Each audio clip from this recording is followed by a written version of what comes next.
පස්සෙම ඇති කියලා හිතනවා. අද ඔයාලට ගෙනාව හරියම රසවත් ප්‍රෝටීන් වලින් අනුන ඒ වගේම බර අඩු කරගන්න ගොඩක් උදව් වෙන කෑවට පස්සේ ගොඩක් වෙලා බඩ පිරෙන සැහැල්ලු බර අඩු කරන ආහාර වේලක්. ඉතින් මේක උදෑසන හෝ රාත්‍රී ඕනම වෙලාවක ආහාරයට ගන්න පුළුවන්. අපි බලමු මේක කොහොමද කරගන්නේ කියලා.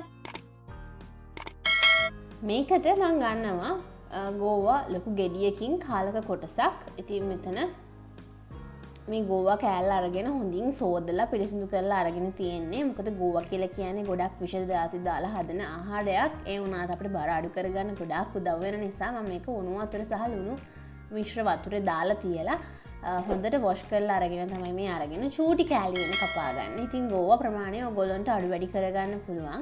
මොකද ගෝවා කියලා කියන්නේ බර අඩු කරගන්න කන්න පුළුවන් කියාපු කෑමක් නිසා. ඉතින් මෙන්න මේ වගේ චූටියටම කපා ගත්තට පස්සේ පෑන් එක හීට් වෙන්න තියලා ඒකට මම පිරිසිදු ඔලිව් තෙල් වලින් තේ හැඳක් එකතු කරගෙන ඒකට මම සෝසේජස් දෙකක් එකතු කරගන්නවා. සෝසේජස් දෙක ෆ්‍රයි කරගන්නවා. ඉතින් ඔයාලට මේ වෙනුවට සෝසේජස් වෙනුවට සෝයා මීට් නැත්නම් චිකන්, සැමන් ඕනම දෙයක් එකතු කරගන්න පුළුවන්.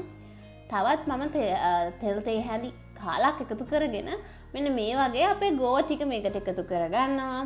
ඊට පස්සේ ගෝවා ටික අපි හොඳට මේකේ කුක් වෙන්න දෙන්න ඕන. ඉතින් ගෝවා කියලා කියන්නේ ගොඩාක් බර අඩු කරන අඩු කැලරි සහිත ආහාරයක් නිසා අපිට අවශ්‍ය විදිහට මේක අපේ කෑම වේල් තුනෙන් එකකට හෝ දෙකකට එකතු කරගන්න පුළුවන්. විනාඩියක් වගේ අපි මේක කුක් කරගත්තට පස්සේ මම මේකට එකතු කරගන්නවා හිමාලයන් පින්ක් නුස් ස්වල්පයක්. මේ වෙලාවේදී ගම්බිරිස් වුණත් ඔයගොල්ලන්ට එකතු කරගන්න පුළුවන් සැර කැමති කෙනෙක් නම්. ඊට පස්සේ නැවතත් මේ විදිහට කලවම් කරලා විනාඩියක් විතර තියෙන්න හරින්න පෑන් එකේම. ඒ අතරතුරේදී මම බිත්තර දෙකක් අරගෙන මෙන්න මේ වගේ බෝල් එකකට එකතු කරගන්නවා. ඉතින් මේ බිත්තර දෙක මේ විදිහට බෝල් එකට එකතු කරලා හොඳට විස්ක් කරගන්න. මේ විදිහට බීට් කරගන්න.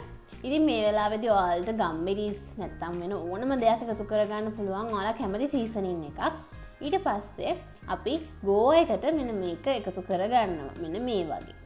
මේ විදිහට එකතු කරලා මේක හොඳට ගෝවා එක වටේට ස්ප්‍රෙඩ් කරගන්න නිකන් රොටි එකක් විදිහට රවුමට ෂේප් කරගන්න. මෙන්න මේ වගේ හැම තැනටම මේ බිත්තර මිශ්‍රණය විසිරීලා යන විදිහට.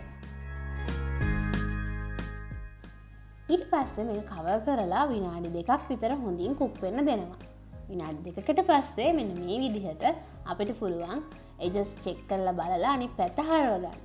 ඉතින් චුටක් පරිස්සමින් හරව ගන්න ඕන කැඩෙන්න පුළුවන් නිසා. ඊට පස්සේ තවත් විනාඩි දෙකක් හෝ තුනක් ඔයාලට කැමති විදිහට මේක තව ටිකක් අනිත් පැත්තත් හොඳට කුක් වෙනකන් ෆ්‍රයි වෙනකන් තියාගන්න පුළුවන් පෑන් එකේ. ඊට පස්සේ ඔන්න දැන් විනාඩි 3ක් ගිහිල්ලා ඉවරයි. දැන් මේක හොඳට ෆ්‍රයි වෙලා තියෙන්නේ. අපි ඊට පස්සේ මේක ප්ලේට් එකකට මෙහෙම ට්‍රාන්ස්ෆර් කරගන්නවා. ඉතින් ඔයාලට පුළුවන් මේක තමන් කැමති විදිහට කස්ටමයිස් කරගන්න. මම අද මේක මෙන්න මේ විදිහට sugar free tomato sauce එකෙන් චුට්ටක් එකතු කරගන්නවා. මම මේක ගත්තේ ග්ලෝමාර්ක් සුපර් මාකට් එකෙන්. ඊට පස්සේ මම මේක මේ විදිහට සෝස් එක එකතු කරලා මෙන්න මේ විදිහට ස්ප්‍රෙඩ් කරගන්නවා. මේ රොටි එකේ මැද කොටසට විතරක්. මම මේක බ්‍රෙක්ෆාස්ට් නැත්නම් ඩිනර් රෝල් එකක් විදිහට තමයි හදාගන්න යන්නේ. එතකොට රැප් එකක් වගේ නැත්නම් ඔයගොල්ලන්ට මේක මේ විදිහටම ගන්නත් පුළුවන්. ඊට පස්සේ මම සලාද කොළ 3ක් අරගෙන සලාද කොළ 3 මෙන්න මේ විදිහට තියාගන්නවා. ඊට පස්සේ මම මේ වගේ තක්කාලි ගෙඩියක් පෙති කපල එකතු කරගෙන මම කලින්ම ෆ්‍රයි කරගත්ත සෝසේජස් දෙක මේ විදිහට තියාගන්නවා. මේ විදිහට තමයි මම මගේ මේ රෝල් එක රැප් එක හදාගත්තේ. ඉතින් මේ විදිහට ඊට පස්සේ පරිස්සමට රෝල් කරලා මේ විදිහටම ආහාරයට ගන්නත් පුළුවන්. නැත්නම් කෑලි විදිහට කොටස් විදිහට කපලා ඒ විදිහට ආහාරයට ගන්නත් පුළුවන්. ඉතින් කැමති විදිහට ඔයගොල්ලන්ට මේක ආහාරයට ගන්න පුළුවන්. දැන් මම මේක මේ විදිහට කොටස් වශයෙන් කපලා තමයි එකතු කරගන්න යන්නේ මගේ කෑම වේලට.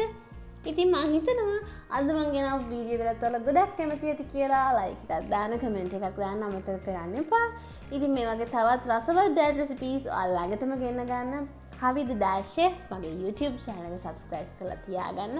එතන තියෙන all bell icon එකත් press කරලා තියාගත්තොත් ආයෙත් මේ වගේ වීඩියෝත් upload කරපු ගමන්ම ගෙන්න ගැනීමේ හැකියාව තියෙනවා. දැන් මේක රස බලන වෙලාව. ඉතින් මම දැන් රස බලන්න යන්නේ. මෙන්න මේ විදිහට තමයි හරිම රස පාටට මේක තියෙන්නේ. ඉතින් ඔයාලත් අනිවාර්යෙන්ම try කරලා බලන්න. තවත් දවසක මේ වගේ රසවත් රෙසිපි එකකින් හම්බ වෙනතුරු ඔයාලා හැමෝටම සුබ දවසක්.